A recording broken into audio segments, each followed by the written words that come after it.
So based on the text, what would the author of text 1 most likely say about the experiment described in text 2? Now, I initially thought about just going and reading text 2 first, but in glancing back at it, I realized that it's really dense, and some of the terminology in text 2 is going to be hard to sort of decipher without the little bit of background that text 1 gives. And maybe that's something to kind of keep in mind in general. Maybe it's a better idea to just go ahead and always read text 1 first. Or at least in most cases, I would say that's probably a better idea. Okay, so let's do that. Text 1.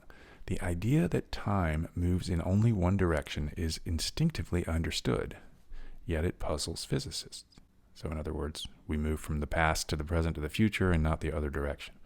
So according to the second law of thermodynamics, at a macroscopic, or like large-scale level, the level at which we observe things in the real world, some processes of heat transfer are irreversible due to the production of entropy. And they kind of reword it. After a heat transfer, we cannot rewind time and place molecules back exactly where they were before, just as we cannot unbreak dropped eggs.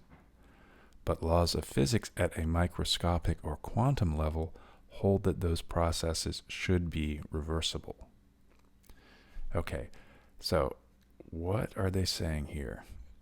They're saying that at a macroscopic level, these processes that they talk about are irreversible. They only go in one direction, from A to B, for example. Okay, what about at the microscopic or quantum level? So at the microscopic or quantum level, well, it says they should be reversible as opposed to irreversible. And so let's read about the experiment in text 2. It says, in 2015, scientists performed an experiment in which they confirmed the irreversibility of thermodynamic processes at a quantum level. Okay, so right away I'll go ahead and mention this, highlight this. Laws of physics hold that those processes should be reversible. Here they confirm that they are not reversible, they are irreversible. Okay, so they performed an experiment in which they confirmed the irreversibility of thermodynamic processes at a quantum level, producing entropy by applying a rapidly oscillating magnetic field to a system of atoms in some liquid. And those details are not really important. The experiment does not pinpoint what causes irreversibility at the microscopic level. So the second passage then would be saying, well, even if they should be reversible, they aren't, but we don't know why. Don't know why. In other words, they are not reversible, but we don't know why they are not reversible at the microscopic level. So something about macroscopic, microscopic, irreversible, reversible, etc. So A, it is consistent with the current understanding of physics at a microscopic level, but not at a macroscopic level. Okay, so let's make sure that this isn't backwards. They confirmed the irreversibility of thermodynamic processes at a quantum level. Well, this irreversibility is something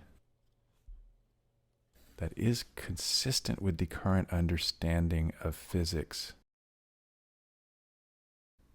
Yeah, I think A is backward, because this irreversibility would be consistent with the current understanding of physics at a macroscopic level, but not at a microscopic level. So I think this is backwards. I think that's the case with A. B, it provides empirical evidence, so evidence based on observation, experiment. It definitely does that. What kind of empirical evidence? Evidence that the current understanding of an aspect of physics at a microscopic level must be incomplete. Yes. What is that aspect of physics? It is the cause of this irreversibility. So If they don't know what causes it, it means that the current understanding must be incomplete. So B, I think, is correct. C, it supports a claim about an isolated system of atoms in a laboratory, but that claim should not be extrapolated, generalized to a general claim about the universe. Nope. There's nothing in here that says we shouldn't use experiments to make general claims about the universe. So it's not going to be C. And then D, it would suggest an interesting direction for future research were it not the case that two of the physicists who conducted the experiment disagree on the significance of its findings. And I don't think that's the case. I don't think they disagree on the significance of the findings. They mention two of the physicists. They mention the leader and a co-author, but nowhere does it say that they disagree on the significance of the findings. It only gives us information about the views of one of them. And so I think A is probably by far going to be the most frequently given of the incorrect answers. I think this is a good example of how we want to make sure to read closely and not be tricked by answers that use a lot of distinctive words from the passage, because a lot of times those answers are going to be traps. When you look at them more closely, you realize the passage was not really saying what this answer choice says. And so, yeah, our answer here will be B.